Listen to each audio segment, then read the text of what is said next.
met Thomas on Facebook. It didn't take long for our friendship to turn into love. In a matter of a few months, we were married.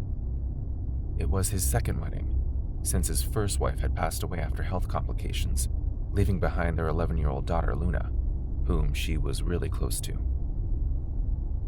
I had never met Luna before our marriage. Thomas always mentioned that Luna was timid and quiet. After her mother's passing, Luna shut herself down completely. I still remember that night vividly. The first night that I met Luna. She didn't speak to me nor come near me. However, I often found her glaring at me from the corner of the room. Days had passed, but Luna was still distant from me, so I assumed she didn't like me. One night, I asked Thomas if she's upset that we got married. "No, love, she's just a little shy. She'll get used to you in a couple of days," he responded. But that didn't happen. After a month or so, Luna's summer vacation started. That was around the same time that Thomas had his week-long seminar outside the valley. During that week, I started to work from home. This was when things started to get strange. Thomas left for work, and I walked to the living room to set up my laptop for a video conference. Just as my meeting started and I turned on my camera, I saw Luna standing behind me facing towards the side. Despite paying attention to the meeting, my concentration was totally focused on Luna, who seemed to be muttering by herself. After a bit of time, I turned around to look at her, but she wasn't there. Seeing me very distracted, my coworker Judy called me on my phone after the meeting. I promptly answered. "You used to be full of ideas in every single meeting. What happened to you today? You seem to be very distracted. Is everything all right?" she asked. I answered, "No, nothing really. I just was wondering what my husband's daughter was doing behind me through the screen." However, Judy confusingly responded, "What? There was no one behind you. What are you talking about?" Her words shook me to my core. I felt a cold feeling in my chest. Following every meeting, the recorded video of the conference used to be circulated. So Judy sent me the link to the video. As I played it, I observed that there was in fact no one behind me. Shivers ran down my spine. I didn't know what was happening, but I was sure that I had seen Luna behind me from the laptop screen. I didn't want to embarrass myself in front of Judy, so I told her that maybe I was just tired and was imagining it. After my call with Judy, I went to Luna's room. She was doing something alone. Quite reluctantly, I called out her name and started to go inside her room. Immediately, she turned to me and demanded that I stay out. "I'm talking to Mommy, go outside," she yelled. My heart pounded because Luna was alone in her room. I stood outside the door, observing her as my hands quivered in fear. Moments later, she started to speak to herself again. It sounded more like a whisper, so I had a hard time understanding what she was saying. I rushed downstairs to call Thomas, but his phone was off. I started to panic. I didn't know what was happening. Soon it was time for lunch. I tried to remain calm, assuring myself that she's just a little kid, and kids are quite imaginative. I set up the table and placed 2 plates. "Luna, it's lunchtime," I called to her. She came running down and began to sit opposite of me. All of a sudden, she started weeping. "Where is food for Mommy? Mommy said she's hungry."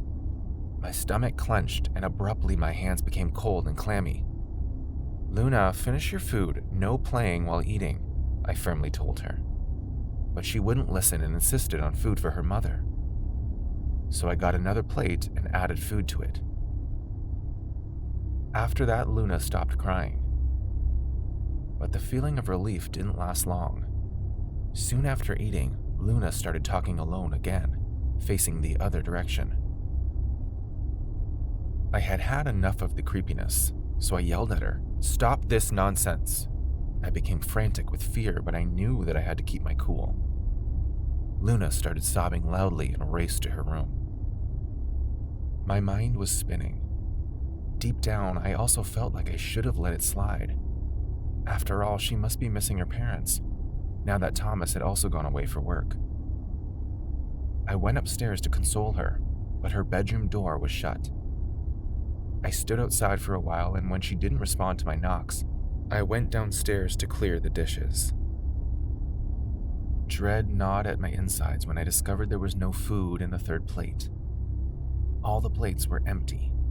My body felt numb. Who ate the food? My mind wondered. I was too frightened to even lift my head. I could feel nothing but blind terror as I grabbed my phone and began dialing Thomas, but it was still unreachable. "Honey, weird things are happening here. You need to come home as soon as possible," I texted him along with a dozen "Are you there?" messages. Eventually, the sun had set and the surroundings began to look dark and uncanny. All at once, Luna came downstairs. "What's for dinner?" she asked, appearing normal. I felt a bit of relief. "Spaghetti and meatballs?" I questioned. "Okay," she answered, and went back to her room. She was completely fine during dinner. We finished our food and went to bed. While laying in bed, all the events of the day were flashing through my mind. I tried my best not to think about it, but there were so many unexplainable facts I couldn't even process. When I checked the time, it was 11:15 p.m. After that, I must have fallen asleep because at midnight, I woke up to a strange sound. I got out of bed and turned on the light, but the sound of footsteps became louder and louder. I was so scared that I crawled back into the blanket, covering my face. Then I heard my bedroom door open harshly, and I could hear movement. I pulled down my blanket, and there was a girl in front of my face, staring at me with lifeless eyes. Although it was dark, her white ghoulish eyes seemed to glare into my soul. I took my hands out of the blanket and shone the flashlight on her face. It was Luna, but she didn't look normal. There were profound, dark circles under her eyes, and her lips looked pale and blue, as her saliva drooled down her mouth towards her neck. "Mommy says she doesn't like you," she screamed. I jumped out of bed. Things were getting out of hand now. My legs were wobbly with fear, and Luna began to chase me. I ran out of the room and hid inside a kitchen cabinet. There was a tiny hole in the cabinet from which I could peek outside of the cabinet. A few moments later, I spotted Luna approaching me. I could hear her tiptoeing inside the kitchen, then fiddling with some utensils. "Aha!" She pulled open the cabinet with a knife in her hand. Without thinking twice, she stabbed me in my arm. Thick red blood oozed out of my arm and stained my white t-shirt. I managed to escape, but in no time, Luna followed me and targeted my chest. Fortunately, Thomas grabbed her arms and pinned her down.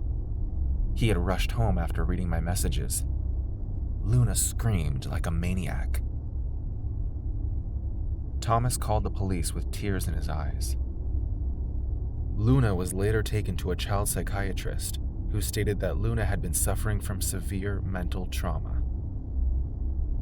5 years later, on Luna's 16th birthday, Thomas received mail from the hospital saying that Luna was in a stable mental state and she could return home. When we went to see her, my hands trembled as I opened my arms to hug her. She was surprisingly very kind and lovable. But I felt a churn in the pit of my stomach, as if something bad was about to happen. We went home and everything seemed fine. The next day, after Thomas went to work, I was laying in bed when a piece of paper slid underneath my bedroom door. Curious, I got up to pick it up. "Mommy says she doesn't like you," it read. My heartbeat intensified as my hands shivered. Soon enough, the doorknob turned and there she was, standing tall and straight, with her eyes looking lifeless just like before. her lips pale blue with her saliva drooling down her neck. It was happening again.